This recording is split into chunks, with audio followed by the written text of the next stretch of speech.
আমি কাজিৰঙা পাৰ হৈ যাওঁতে আগতে গাড়ীখন যদি ভুলতে 40 কিলোমিটাৰ ওপৰত চলিলে তেতিয়াহ'লে আমাৰ টংকে এটা মেছেজ আহে যে আপোনাৰ গাড়ীৰ পৰা 5,000 টকা ফাইন লগোৱা হ'ল বা 2,000 টকা ফাইন লগোৱা হ'ল। আগতে ইমান বেছি মৰম আছিলে কাজিৰঙাৰ গড় সেই জন্তুবিলাকলৈ যে আমাৰ গোটেই চিষ্টেমটোৱে বিচাৰিছিলে যে আমি সংৰক্ষণ কৰোঁ। আমাৰ কোনোবাই অকণমান ভুল কৰি পেলাই যদি 40 কিলোমিটাৰ সলনি 45 কিলোমিটাৰ চলালে তেতিয়াহ'লে আপোনাৰ ফাইন আহি যায় 5,000 10,000। সেই সময়তে কিন্তু কোনোবা যদি মিনিষ্টাৰ পাৰ হৈ যায় তেওঁলোকে কিন্তু 80 কিলোমিটাৰ স্পীডত গ'লেও সেই গড়কেইটা নমৰে, সেই জন্তু জানোৱাৰকেইটা নমৰে। কাৰণ মিনিষ্টাৰবিলাকৰ গাড়ীত মানে কিবা তেনেকুৱা যাদুকৰী বস্তু থাকে যিবিলাক লাগিলেও সেই জন্তু জানোৱাৰবিলাকৰ ভালহে হ'ব, মানে সেইবিলাকৰ মৃত্যু নহয়। আৰু যদি তেওঁলোকৰ মৃত্যু হয়ও তেতিয়াহ'লে তেওঁলোক স্বৰ্গপ্ৰাপ্তি হ'ব। আৰু এতিয়াও ঠিক তেনেকুৱাই কৰিবলৈ গৈ আছে। ইক' চেঞ্চিটিভ জোনটো কাজিৰঙাৰ 10 কিলোমিটাৰ 12 কিলোমিটাৰৰ পৰা কমাই গৈ এতিয়া 1 কিলোমিটাৰ কৰিব। মানে আগতে যদি সেই কাজিৰঙাৰ 10-12 কিলোমিটাৰ এটা এলেকালৈকে জীৱ জন্তুবিলাকে বিচৰণ কৰিব পৰা এটা সংৰক্ষিত অঞ্চল আছিলে, সেই অঞ্চলটো এতিয়া কমাই নি পেলাই 1 কিলোমিটাৰ কৰিব। মানে সেই চেঞ্চিটিভ জোনটো 1 কিলোমিটাৰ মানে ডায়েমিটাৰৰ আণ্ডাৰত থাকিব, ৰেডিয়াছৰ আণ্ডাৰত থাকিব। চ' সেই গোটেই ঘটনাটোক লৈ পেলাই বৰ্তমান বিবাদ হৈ আছে।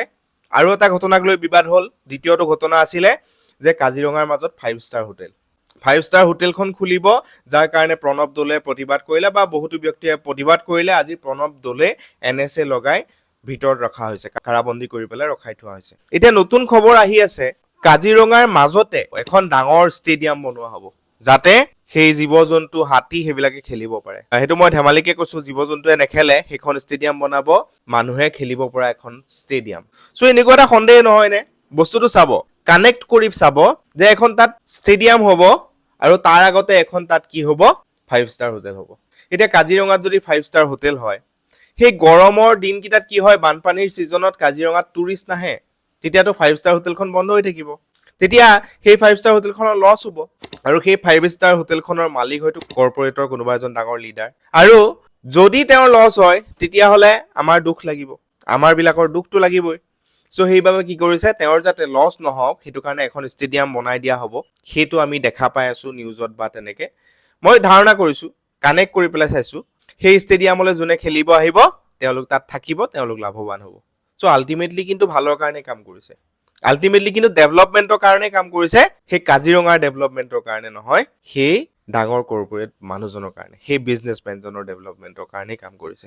সেই বিজনেছমেনজনৰ ডেভেলপমেণ্ট হোৱা মানে আমাৰ ইকনমিটো গ্ৰ' হোৱা, আমাৰ ইকনমিটো গ্ৰ' হোৱা মানে আমি পৃথিৱীত 4th লাৰ্জেষ্ট 5th লাৰ্জেষ্ট বুলি ক'ব পৰা হৈ যাম। এতিয়া আপোনালোকে জানিলে আচৰিত হ'ব, আমাৰ গোটেই 40% টকা সেই 1% ধনী ধনী মানুহৰ হাততে আছে। যেনেকে আম্বানী আদানী সেইবিলাক মানুহৰ হাততে আছে। 1% মানুহৰ হাতত 40% টকা আছে। চ' সেই 40% টকাটো দেখাই পেলাই আল্টিমেটলি আমাৰ টোটেল যিটো GDP সেইটো আমি দেখাই থাকিব পাৰিছো যে টোটেল গ্ৰছ ডমেষ্টিক প্ৰডাক্টটো আমাৰ ইমান বেছি। চ' তেওঁলোকক ধনী কৰিলে আমাৰ দেশখন ধনী বুলি আমি দেখাব পাৰিম, আমি 4th লাৰ্জেষ্ট 5th লাৰ্জেষ্ট বুলি দেখাব পাৰিম। সেইবিলাক ভাবিয়ে হয়তো গভমেণ্টে এনেকুৱা ধৰণৰ ইনিচিয়েটিভ বিলাক লয় বা লৈছে। এইবিলাক দেখিলে আচলতে আমাৰ দুখ লাগে। ৰিচেণ্ট সময়ত আমি নিজেও ভুক্তভোগী হৈছো বা আমি নিজ চকুৰে দেখিছো শিৱসাগৰত কি হ'ল। সেই কয়লা খননৰ ফলত শিৱসাগৰত কি হ'ল, শিল বালি খননৰ ফলত শিৱসাগৰত কি হ'ল। কেইজনমান মুষ্টিমেয় লোকক সন্তুষ্ট কৰাৰ প্ৰয়াসত গৈ পেলাই গোটেই কিন্তু 4-5খন ডিষ্ট্ৰিক্টৰ অৱস্থা নাইকিয়া কৰি দিলে। ঠিক তেনেকুৱা এটা অৱস্থা কিন্তু মই ভাবো যে আমাৰ কাজিৰঙাৰ হ'বগে। কাজিৰঙা যে এখন কাজিৰঙা আছিলে, এখন যে ৰাষ্ট্ৰীয় উদ্যান আছিলে, সেই উদ্যানখন যে কিমান দিন জীয়াই থাকিব সেইটো কিন্তু সন্দেহৰ আৱৰ্তত আহি গৈছে। অলৰেডি আমি বহুত তেনেকুৱা নিউজ পাইছিলো যে কাজিৰঙাৰ পৰা হাতী লৈ যোৱা হৈছে, গড় লৈ যোৱা হৈছে। এতিয়া কি কৰা হ'ব, কাজিৰঙাখনৰ গোটেই মানচিত্ৰই চেঞ্জ কৰি দিব। কিমান দুখৰ কথা। আচলতে আমি মানুহ জাতিটো কিমান মানে লোভিয়া মানে ভাবিলে আচৰিত লাগে। আমাক আৰু কি নালাগে। যিটো সময়ত কাজিৰঙা এডাল গছ কাটিলে এটা ক্ৰাইম আছিলে, যিটো সময়ত কাজিৰঙাত কোনোবাই গৈ পেলাই সৰু চৰাই এটা ধৰিলেও ক্ৰাইম আছিলে, তেওঁলোকক মাহ ধৰি পেলাই জেলত ভৰাই থৈ দিয়ে। আজি সেই কাজিৰঙাৰ 10 কিলোমিটাৰ গৈ পেলাই 1 কিলোমিটাৰ হ'বগে, সেইটো কিন্তু ক্ৰাইম নহয়, সেইটো কিন্তু ক্ৰাইম বুলি গণ্য কৰা নহ'ব।